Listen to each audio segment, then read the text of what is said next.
Bienvenidos todes, todas y todos a nuestros encuentros de utopías y sueños. Comienza un nuevo episodio para debatir, repensar y compartir lo que nos pasa como sociedad. Hablemoslo. Bueno, hoy tenemos un invitado muy especial, está Gustavo y Daniel acompañándome y hoy nos visita Augusto Taglioni, periodista especializado en política exterior y que la verdad teníamos un montón de preguntas para hacerle sobre América del Sur, que lo regional nos reinteresaba, pero con todo esto de Medio Oriente que está pasando, creo que nos vamos a centrar más en ese tema. Hola Augusto, bienvenido y gracias por participar. Bueno, ¿qué tal? ¿Cómo están? Muchas gracias por la invitación, un placer. Hola, hola Augusto. Hola, Gusto, ¿cómo estás? Muy bien. Bueno, decía Marcelo que habíamos pensado hace la otra semana hablar de otros temas, en particular con Latinoamérica, pero bueno, hoy es tema sin duda Afganistán. Se escucha mucho en todos en los medios que consideramos amigos y los que no lo son. El tema está instalado de Afganistán, con lo cual queríamos aprovechar esta oportunidad para conocer tu mirada sobre este tema en general y por ahí después vamos particularizando. Yo te decía antes de comenzar que a pesar de la lejanía y de las diferentes realidades, lo que tenemos en común, todos los pueblos creo que luchan por su soberanía, todas las patrias que luchan por su soberanía, es la existencia y presencia de las grandes potencias, en este caso de Estados Unidos, en el rol que juega. Con lo cual, bueno, que nos cuentes un poco tu mirada sobre el tema, Augusto. Bueno, es un tema complejo, no es un tema sencillo, es un tema que además, eh, al ser un país de Medio Oriente, está atravesado por otras lógicas también, ¿no? Por otras variables que por ahí las comparaciones se hacen medias complicadas. Por lo pronto, y además es difícil decir cosas con certeza de lo que va a suceder a partir de ahora en Afganistán. Podemos hablar mucho de lo que ha pasado, pero es muy difícil. Yo he visto mucho, no mucho, pero he visto bastante televisión en estos días y se afirman cosas con certezas que la verdad no, no es posible de confirmar. Yo hoy estuve conversando con Ezequiel Coppel, que es un periodista amigo especializado en Medio Oriente también, que es muy interesante. Tuve una charla en mi canal de YouTube, así que si quieren entrar también ahí pueden sumar. Pero, a ver, como para meternos en debate, lo que me parece que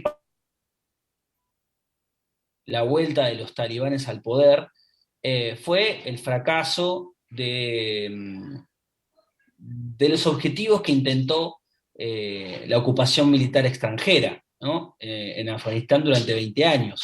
Estamos próximos a cumplir 20 años de los atentados a las Torres Gemelas y evidentemente la política que inició George Bush, que fue en realidad una política que en realidad escudada en la pelea y en el combate con el terrorismo, lo que buscó fue hacer lo que siempre hicieron los republicanos, que es tratar de iniciar guerras para tomar el control de ciertos resortes estratégicos de la economía. Hay un documental, una serie de entrevistas que hizo, no me acuerdo quién lo hizo, pero que habla con Néstor Kirchner, habla con varios presidentes de Latinoamérica, y en ese documental, en esa entrevista, Néstor Kirchner cuenta que le había dicho a Bush que Estados Unidos necesitaba un nuevo plan Marshall, ¿no? Y él le dice, no, eso es una idea loca de los demócratas, nosotros nos financiamos, no lo dijo así, ¿no? Pero nos financiamos con las guerras, ¿no? El complejo militar industrial siempre fue un motor económico en tiempos de recesión y en tiempos complicados de la economía. Y los republicanos, en una vieja lógica eh, eh, unilateral, neoconservadora, siempre tuvieron esa estrategia. Bush encaró esa estrategia. En el medio de todo esto estaban, por supuesto, el combate al terrorismo, la búsqueda de armas de destrucción masiva, la búsqueda de Osama Bin Laden, en el caso de Irak, la búsqueda de Saddam Hussein y demás. Pero evidentemente los intereses también eran otros, los intereses estratégicos.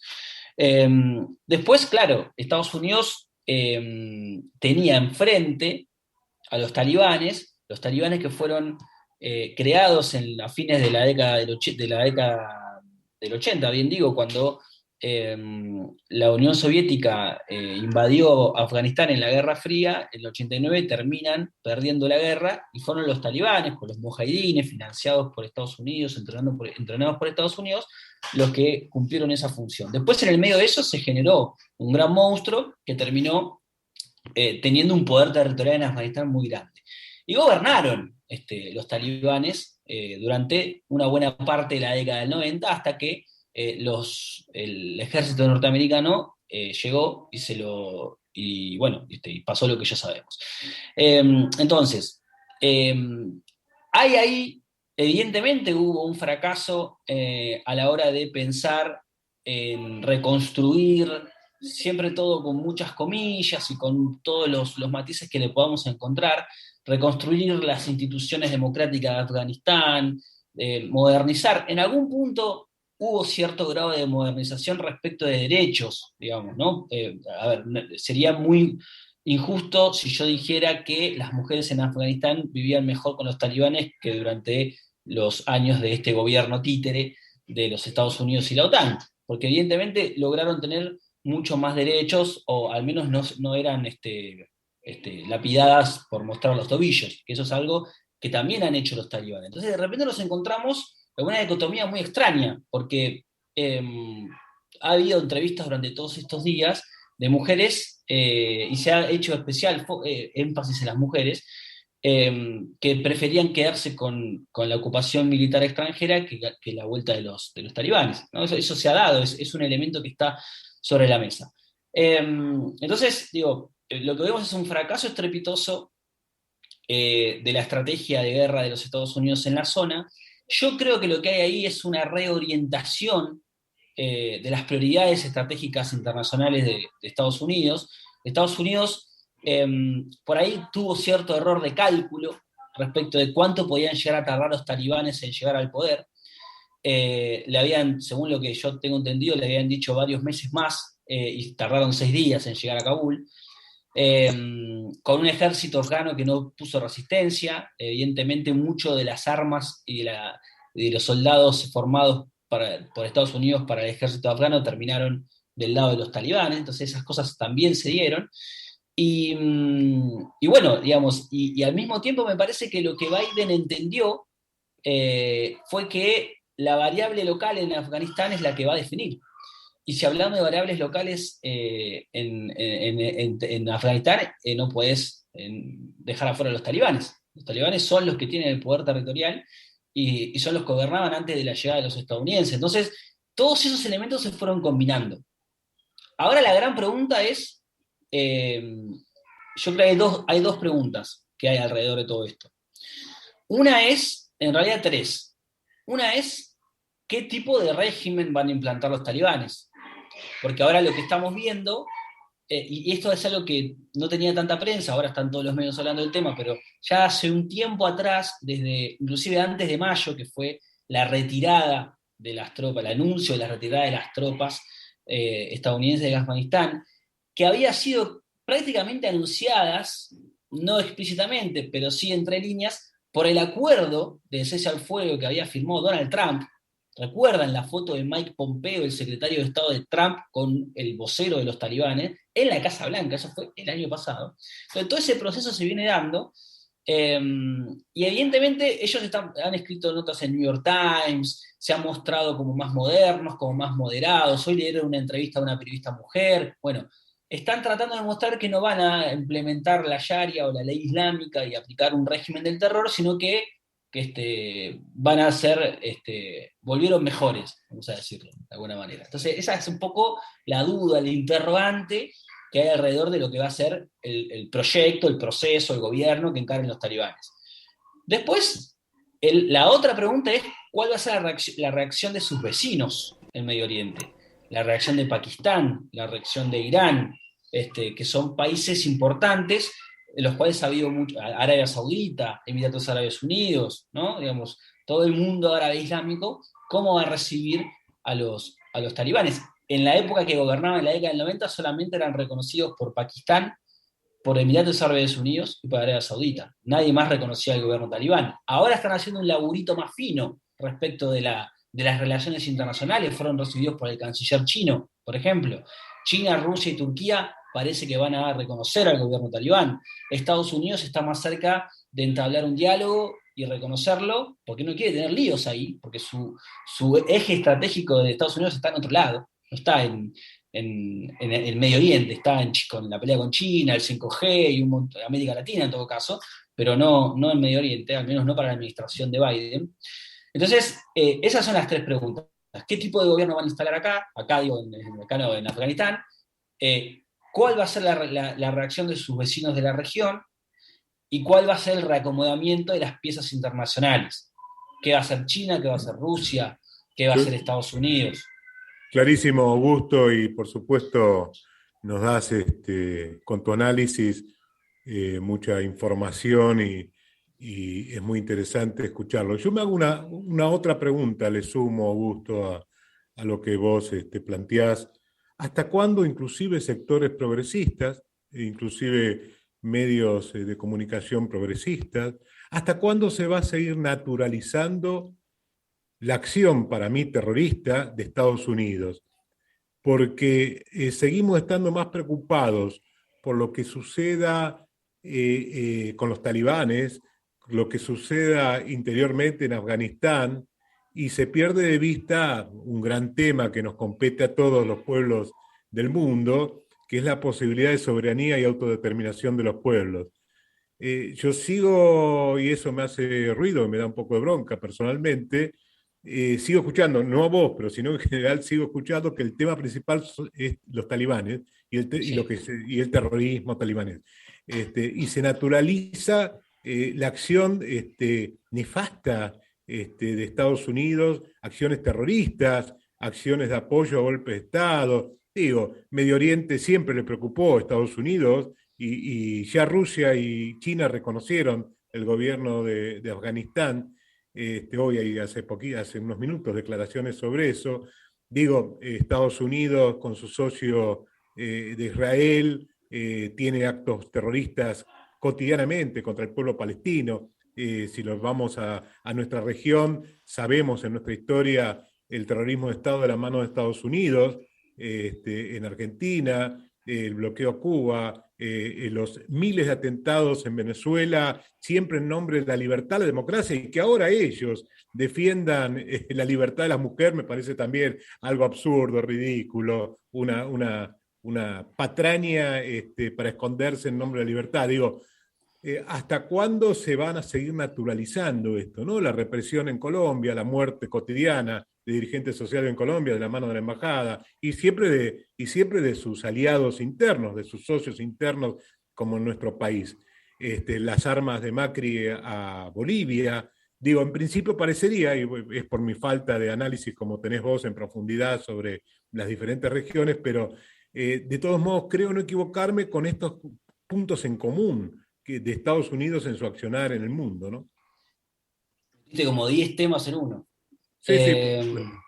O sea, y el que más me preocupa es un solo tema, que es no, sí, entiendo el punto. La defensa de los sectores, llamémosle progresistas, y de los gobiernos populares sobre la soberanía y la autodeterminación de los pueblos. No se puede, en nombre de la humanidad, justificar lo que hoy Estados Unidos, lo que hizo durante 20 años en Afganistán, lo que hacen con el pueblo palestino, lo que hacen con Venezuela, lo que hacen con Cuba, lo que hacen en Argentina. Entiendo el punto, entiendo tu opinión. Yo,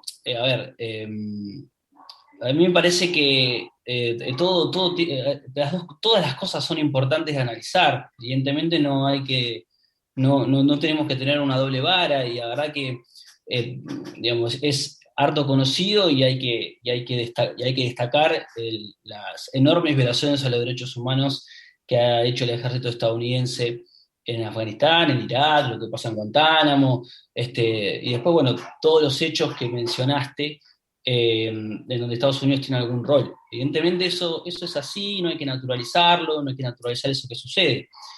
Yo igualmente, digamos, no es que disienta con vos, sino que digo, no creo que sea correcto tampoco, a ver, no hay que naturalizar los horrores y las atrocidades que ha hecho Estados Unidos a lo largo de toda su historia como imperio, ¿no? Ha hecho desastres, digamos, ha generado estados fallidos, ha hecho desastres en un montón de lugares. Podemos hablar de Afganistán, podemos hablar de Irak, podemos hablar de cómo han generado las condiciones, la invasión de Irak generó las condiciones para ISIS, hizo desastres, lo que ha pasado en Haití, bueno, hay un montón de casos de países, ni siquiera países aliados que han hecho golpes de Estado, lo que fuera, sino que hay un montón de países que han generado en Estados Unidos ha generado y ha dejado tierra arrasada, violaciones de los derechos humanos, estados fallidos, un montón de cosas. Yo estoy de acuerdo con eso. Lo que me parece que no, lo que no estoy de acuerdo, humildemente, y déjame disentir, es que analizar los talibanes desde la lógica antiimperialista. Hay que tener cuidado con eso, para mí, de mi humilde opinión.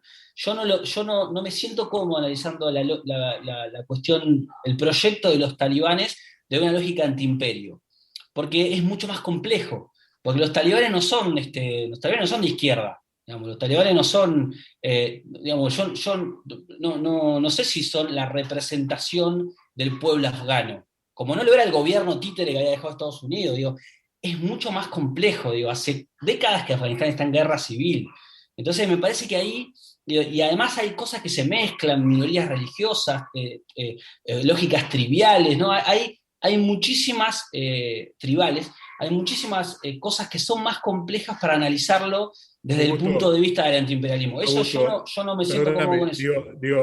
yo no lo analizo desde el punto, también humildemente, en mi opinión, me dedico hace muchos, muchos años al análisis de las sociedades y los desarrollos que pasan en el mundo. Lo que digo es, no lo analizo desde el punto de vista antiimperialista, lo que analizo es cuál es la contradicción principal hoy. No estoy diciendo para nada, en ningún momento tengo la lectura digamos, este grupo de talibanes sean la izquierda, ni sean...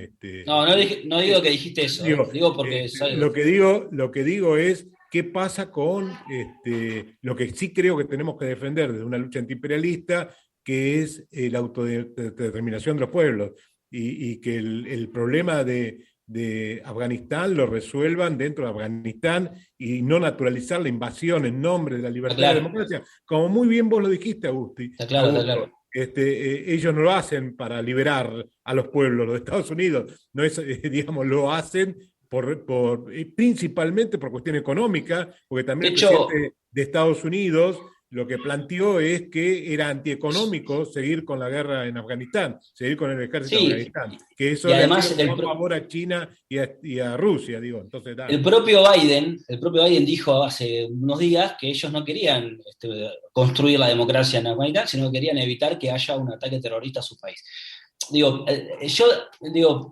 comparto la idea de la autodeterminación de los pueblos, pero no me animo a decir que los talibanes son producto de la autodeterminación de los pueblos. Entonces, ¿cómo logramos que un país como Afganistán resuelva sus problemas? No lo sé, afortunadamente no tengo la decisión en mis manos. Está claro que no es una invasión militar, está clarísimo. Ahora, ¿cómo se logra que todos los... Bueno, evidentemente vos te tenés que sentar con los que gobiernan, y el que gobierna hoy es el gobierno talibán. Hay países que han logrado resolver sus problemas, este tipo de problemas, no sé, por ejemplo, no estamos yendo por la rama, pero el Líbano, por ejemplo, metió a Hezbollah, que era considerado una organización terrorista, y es considerado por algunos países una organización terrorista, lo metió dentro del gobierno del Líbano, digamos, y la institucionalidad se resolvió políticamente por ese lado.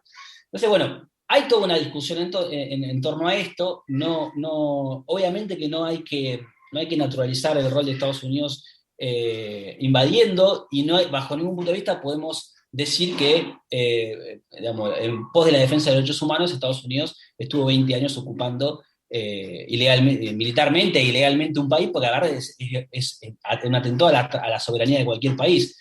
Entonces, digo, es tan complejo el asunto que bueno, que hay que ver cómo se termina ordenando. Evidentemente lo que va a terminar ordenando todo esto es el escenario internacional, digamos, y vuelvo a esto, si Estados Unidos pretende sentarse a negociar y a dialogar con los talibanes, si China y Rusia no quieren quilombo en Afganistán porque se les ordena su patio trasero también, digo, no quieren tener quilombo en esa central porque no quieren tener focos de inestabilidad ahí. Si la región, si Irán, que es acérrimo enemigo de los talibanes, si Pakistán, que fue siempre como el padrino de los talibanes desde el punto de vista político, si todos esos no quieren tener quilombos y están esperando que las cosas se acomoden, y bueno, ese escenario de orden y de estabilidad va a terminar siendo un factor ordenador político adentro de cada país. Insisto,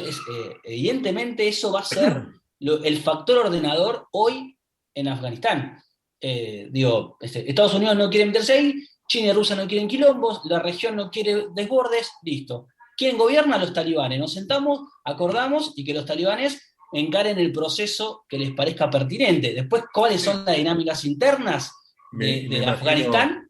Me es imagino, mucho más complejo analizar. Augusto, que aparte sigue existiendo el pueblo afgano que irá también resolviendo el tema de poder. Augusto, sé que nos quedan unos 10 minutos y abusando de tu generosidad, por un lado, obviamente, de estar en este encuentro, pero también de traerte a Latinoamérica. ¿Aceptás venir un rato para Latinoamérica?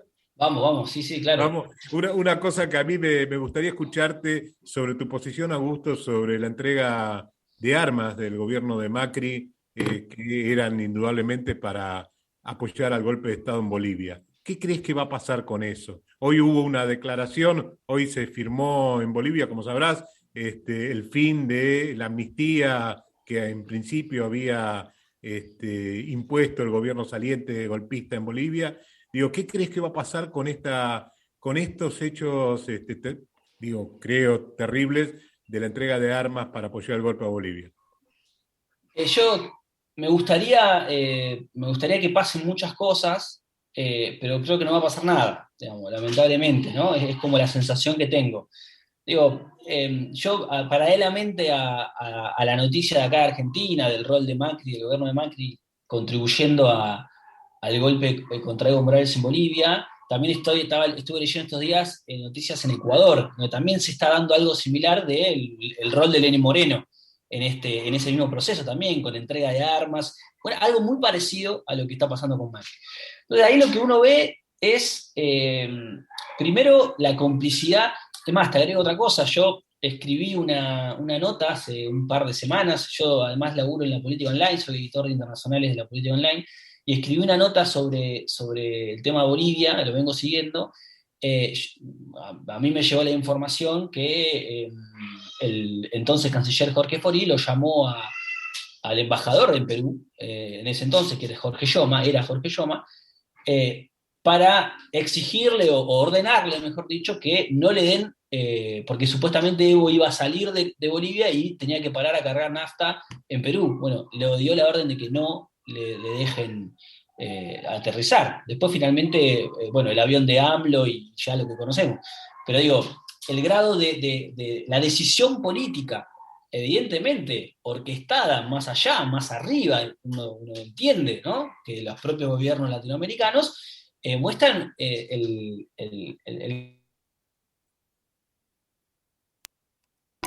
Uy, justo se le cortó en la parte más sabrosa. Se congeló a Augusto. Qué interesante, ¿eh? Va a volver. Sí. Hagamos algo para que no se nos congele Augusto. No. Qué interesante. Sí, Dani, perdón. No, qué interesante este mapa de Latinoamérica, ¿no? Muy bien que lo trajiste para acá. Digo, Ahí, siga, dale. No sé, debo tener más la señal acá. No sé dónde me quedé. Estábamos con lo de Bolivia, el rol de Perú en ese momento. Bueno, que inclusive, digamos, ni siquiera tuvieron la delicadeza de pensar en la persona, en tener un costado humano, no tuvieron humanidad a la hora de decir, loco, bueno, está bien, no coincido con Evo Morales, quiero que haya un golpe de Estado. Y aún ejecutando el golpe de Estado, no fueron capaces de recibir a un tipo que si lo dejaban en Bolivia lo mataban. Entonces, hay un grado de falta de humanidad de los presidentes latinoamericanos que a mí me gustaría, de ese entonces, me gustaría que obviamente sean juzgados como corresponde, porque además mandaron armas de contrabando, que eso es gravísimo y que evidentemente si existiera un poder judicial honesto, transparente, bueno, todos los funcionarios de Macri para abajo, todos los funcionarios tienen que ser procesados e investigados como corresponde. Eso desde el punto de vista judicial, que no puedo manejar más que eso. Desde el punto de vista político, es una foto de cómo está la región, digamos, o cómo estuvo la región, tal vez ahora intentando integrarse un poco más. Yo soy más escéptico. Pero me parece que, digamos, cuando pensábamos que no podían caer más bajo el grado de falta de integración de la región, yo recuerdo allá por el 2016, creo que fue 2017, cuando lo suspendieron a Venezuela del Mercosur, la desmantelación de la UNASUR, la situación actual del Mercosur, que es una cosa empantanada, con discusiones innecesarias, y ahora, además de eso, que puede decir, bueno, está bien, hay proyectos políticos antagónicos, encima de eso contribuimos, digo, como región, yo no, pero como región, a la inestabilidad, cosa que había sido un hito. Nosotros habíamos logrado que América Latina, independientemente de los gobiernos más de centro izquierda, más de centro derecha, más populares, menos populares, logramos preservar la democracia. Bueno, evidentemente eso se rompió y creo que va a ser difícil que se reconstruya.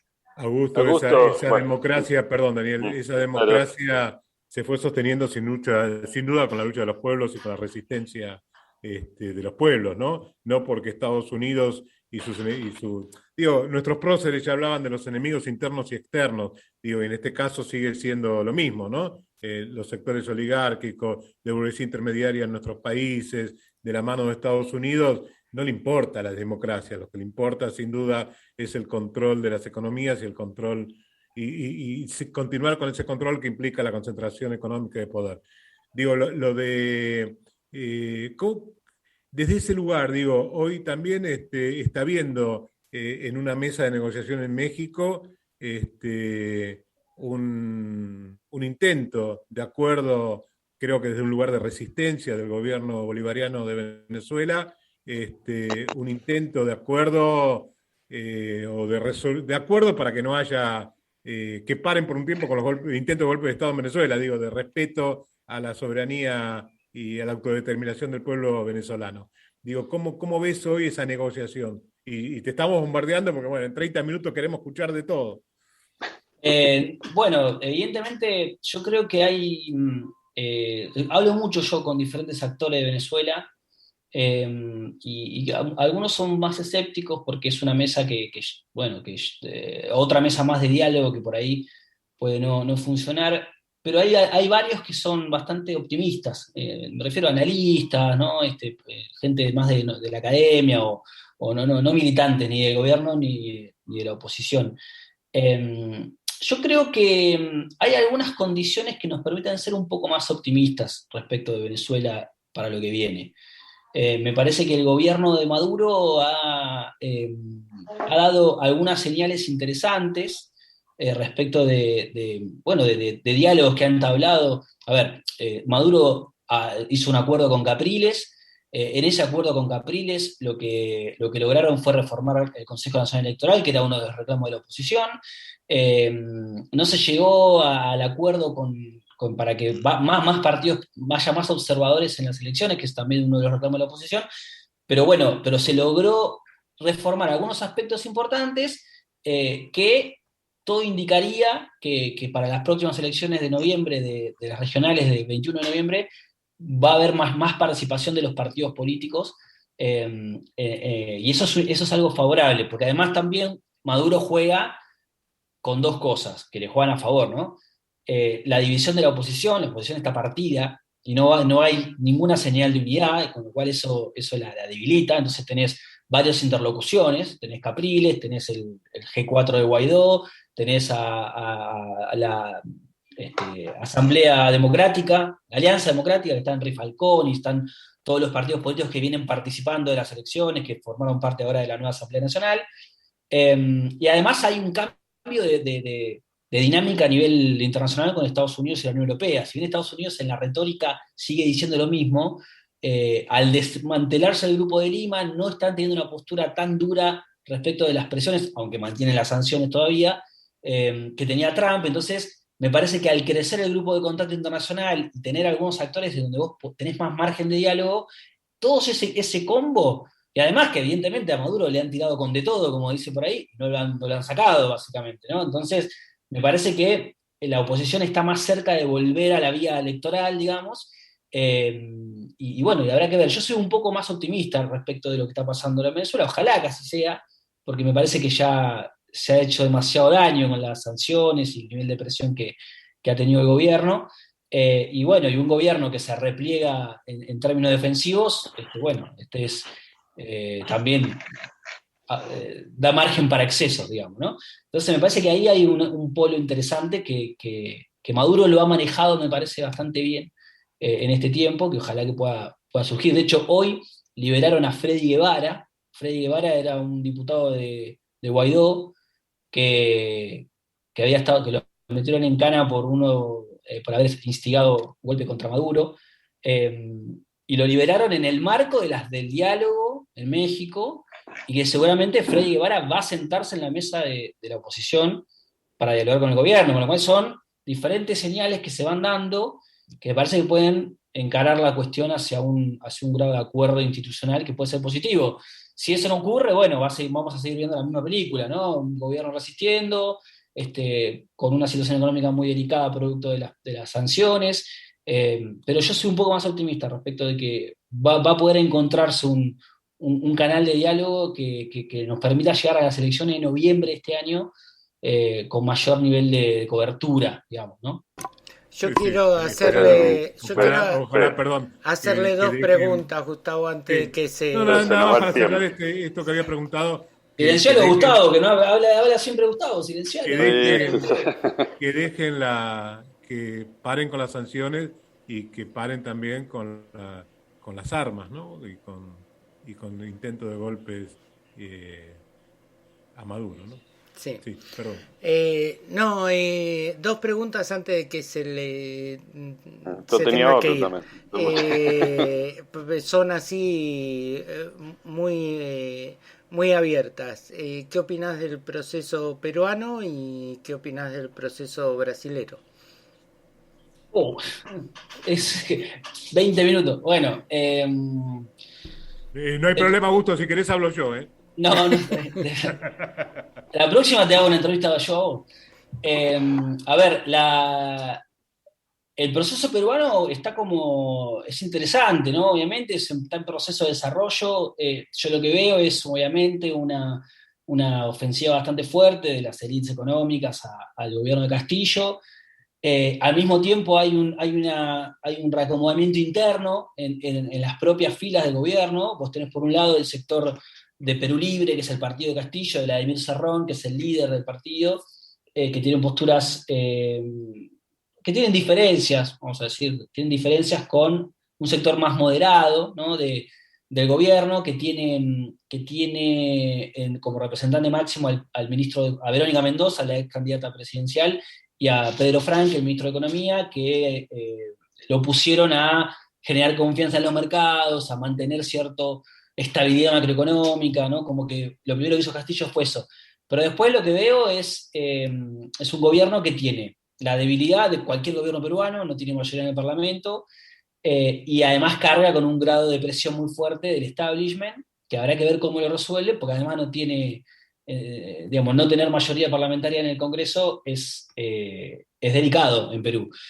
Están bastante convencidos de ir por la Asamblea Constituyente, habrá que ver si reúnen los consensos también en el Parlamento para poder alcanzar los números que necesitan, pero van a ir por una reforma de la Constitución, y ahora estamos viendo cierto rol del Poder Judicial con algunas causas, investigaciones que se están dando contra Vladimir Cerrón, contra su hermano Waldemar, que es el jefe de la bancada, y contra Guido Bellido, que es el jefe de gabinete.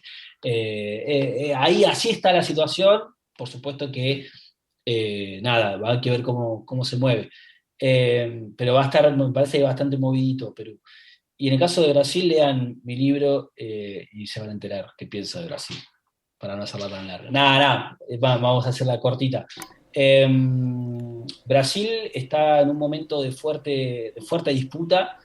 Yo creo que si Bolsonaro ya se sabe que va a perder las elecciones en el 2022 y está tensando la cuerda al máximo, amenazando con no reconocer los resultados. Lula aparece muy fuerte, hoy salió una encuesta en donde Lula gana en todos los escenarios por mucha diferencia, y el caudal de imagen de Bolsonaro va cayéndose cada vez más. Él está aferrándose más al núcleo duro, que le permite hoy llegar competitivo a una segunda vuelta, a una elección general, y a la segunda vuelta, lo mete en la segunda vuelta, pero con muchas chances de que Lula gane las elecciones, ¿no? Esto también teniendo en cuenta que estamos a más de un año todavía de las elecciones. Terrible, ¿no? Que después de todos los desastres que hizo en Brasil, Bolsonaro todavía pueda llegar a una segunda vuelta. Bueno, sí, concentra un electorado muy leal, digamos, y concentra una parte del antipetismo que siempre que lo concentraba anteriormente partidos, el PSDB, el Partido de la Socialdemocracia Brasileña, digamos, la centroderecha más tradicional, los partidos de centroderecha, el partido de Fernando Henrique Cardoso, que han perdido mucho capital electoral. Bolsonaro se llevó puesto todo ese armado y concentra ese voto. Entonces ese voto lo tiene, y al no haber una tercera vía fuerte, digamos, que aparecen Sergio Moro, aparece Doria de San Pablo, aparecen varios, no hay ninguno competitivo, entonces todavía concentra ese voto más anti-PT, anti-Lula. Ajá. Y bueno, con lo de Perú sí, más o menos yo tenía idea de eso que decías vos, porque nada, con la constitución que tienen es ingobernable ese país, ¿no? Uh-huh. O sea, Totalmente. el Congreso puede sacarlos. Daniel, Nico, Gustavo, ¿alguna pregunta más que quieran hacerle? No, yo más o menos estaba un poco la que anticipaste vos, Cheiro. Me interesaba mucho lo de Perú, porque la verdad que lo estaba siguiendo. ¿Le podría agregar a Chile en qué situación se encuentra? Que sé que la izquierda ha movilizado bastante y va a ha producido algún desequilibrio, por decirlo de alguna manera. Ya que está positivo con Augusto, me parece que también es una mirada interesante la de Chile, me parece, como otros Sí, los países, claro. ¿no? Sí, claro. Ahí le estoy diciendo que me banquen los que me están llamando. Sí, bueno, ahora. ya te vamos cerrando. Chile es muy interesante el proceso que se está llevando adelante. Evidentemente han logrado canalizar las protestas de octubre del 19 con un mecanismo institucional muy fuerte, muy efectivo. Hoy el escenario estaba dividido en tres, digamos, ¿no? Tenés la centroizquierda, que dirimió su candidatura en las internas de principio de julio, en donde Gabriel Boric le ganó a Daniel Jadwe del Partido Comunista, cuando Daniel Jadwe era el favorito, ganó Boric, que es del Frente Amplio, de Convergencia Social, y va a ser como el candidato de la izquierda, del progresismo, en Chile. Después tenés enfrente una versión moderada del partido de Piñera, que es Sebastián Sichel, que le ganó a viejos pinochetistas fuertes, pero bueno, es de la derecha. Y en el medio hay una ultraderecha con José Antonio Kast, que es ultraderecha pinochetista confeso, que va a jugar también su candidatura, y ahora el fin de semana los partidos de la ex Concertación, que ahora están en un espacio llamado Unidad Constituyente, van a dirimir su candidatura entre una candidata del Partido Socialista, otra de la Democracia Cristiana, son los viejos partidos de la Concertación. Esas tres fuerzas, esas cuatro fuerzas, se puede sumar alguno más independientes, son los que van a ir a las elecciones generales. Yo creo que hay muchas chances de un balotaje entre la centroizquierda y los partidos de la desconcertación. Me parece que la derecha tiene chances todavía de entrar al balotaje, pero me parece que hay un grado de enojo con la política de los gobiernos de Piñera, bueno, también de los viejos gobiernos de la Concertación, que le da como más espalda a Gabriel Boric para ser presidente. Así que bueno, habrá que ver qué pasa acá en noviembre, pero es bastante interesante el proceso. Augusto. ¿Por cuánto ganamos, Augusto, las elecciones nuestras en noviembre? No sé. Lo mío es la política internacional. Te cago. No, Bueno. a mí no me cagó, no. No, ya sé, pero... No. Pero bueno, No. seguramente tiene una muy buena lectura de la política nacional también. Ojalá algún día tengamos chance de poder reflexionar sobre eso. Augusto escribió, entre otras cosas, un libro sobre la actualidad en Brasil, ¿no? Exactamente. Entran a haciaelsurlibros.com y ahí lo pueden ver las reseñas, inclusive comprarlo, que sale barato y todo. Bien. Pues así lo vamos a hacer. Bueno. Gracias, Augusto, Gracias, por Augusto. acompañarnos. Fue un gusto tenerte y ojalá podamos te hayas sentido cómodo y te podamos volver a invitar. Y que aceptes, gracias. digo. Muchas gracias.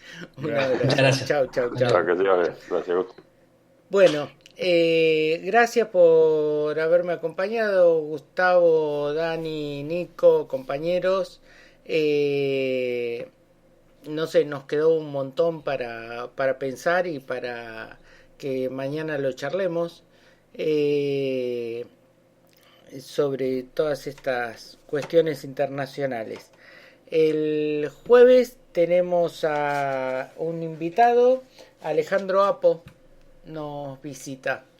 Y mañana estamos solos los que entremos. Está muy bien, y seguiremos entonces mañana hablándolo. Y sí reitero que el encuadre, el concepto de nuestro encuentro y con estos invitados que tenemos no son reportajes, sino que es nuestra consigna, que es hablémoslo. El poder dialogar, el poder hablar y reflexionar juntos con diferentes personas. Totalmente. Hablemoslo, Gustavo, Nico, Dani. Hablemoslo. Chao, hasta mañana. Chao, hasta mañana. Chao.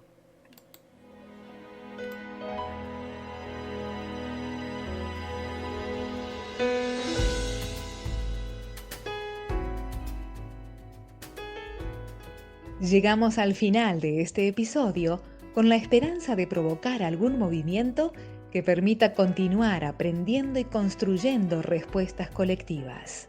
Mañana, hablémoslo en un nuevo episodio.